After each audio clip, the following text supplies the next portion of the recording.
mianatra eo tongotrao.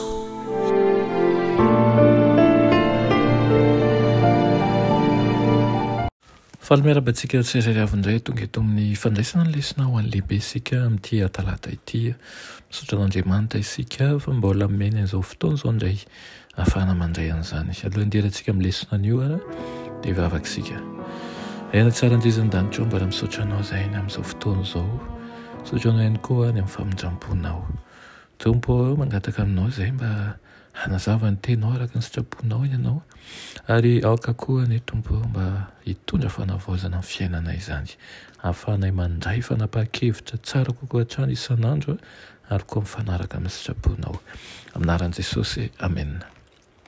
Lohateny lesonantsika androany dia manao ny fanasitranana an'ilay jamba fizarana voalohany. Ny ao amin'ny Jaona 9 no misy an'ity tantara mahakasika ny lehilahy jamba anankiray ity.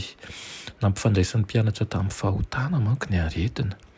Mirona ho amin'izany hevitra izany ny andininy maro amin'ny testamenta taloha, saingy ny tantaran'ny Joba dia tokony nahatonga azy ireo hitanjina, fa tsy voatery ifandray manjakariva amin'ny fahotana ny aretina. Nataon'i Jesosy mazava ny resaka. Tsy nilaviny ny fifandraisana misy amin'ny fahotana sy ny fahoriana, fa nasongadina kosa ny sy ny tanjona ambony kokoa teto dia ny hanomezam-boninahitra an'Andriamanitra amin'ny alalan'ny fanasitranana.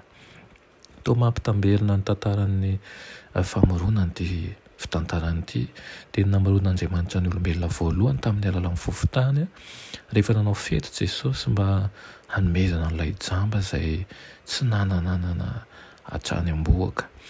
Manaraka firafitra mitovy ny fitantarana ny fahagagahana io, Matthieu 7:20.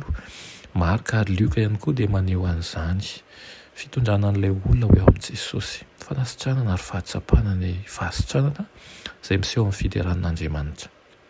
Manaraka ny rafitra io koa ny Jaona 7 hatreo amin'ny 7, fa ity tena mampiavaka ny Jaona dia ny ady hevitra momba ny dikan'ilay fahagagahana no mibahana, izay nahatonga fifampiresahana maritra teo amin'ny lehilahy sitrana sy ireo mpitondra fivavahana.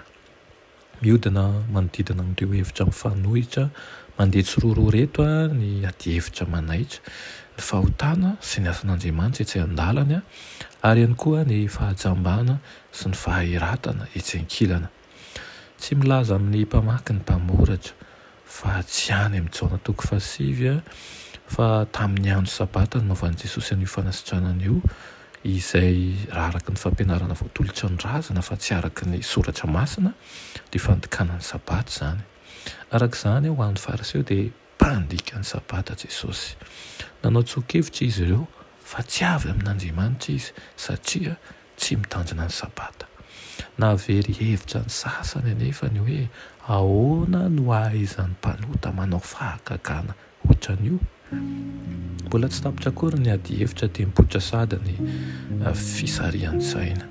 Ny anazava tamin'ilay jamba ny momba ny mahaizan'i Jesosy, fa ireto mpitondra fivavahana ireto kosa ny havery hevitra sy jamba ny amin'ny hoe iza marina moa Jesosy. Indraindray ihany koa isika dia havery hevitra amin'ny zavatra tsy tokony tena andaniana fanontaniana. Aoka isika hifantoka indrindra ny amin'ny fitiavan'ny tompo antsika, aoka isika hifantoka ihany koa ny amin'ny antony nahateton'i Kristy, ary indrindra amin'ireo fahagagahana izay omeny tompo antsika, aoka isika hifantoka ny amin'ny tokony hibebahantsika. Amen. Ianay tsara andrizan-danitra mbola misaotra anao izay amin'izany lesona izany, mangataka aminao izay tompo ny mba hitarihanao anay hatrany. Aoka ny izay tsirairay avy izao hiova araka ny sitraponao, ka hanana fahalemehana, hanana ihany koa fitiavana avy aminao, ary indrindra fanetretena feno avy aminao. Aminaran'i Jesosy, amen.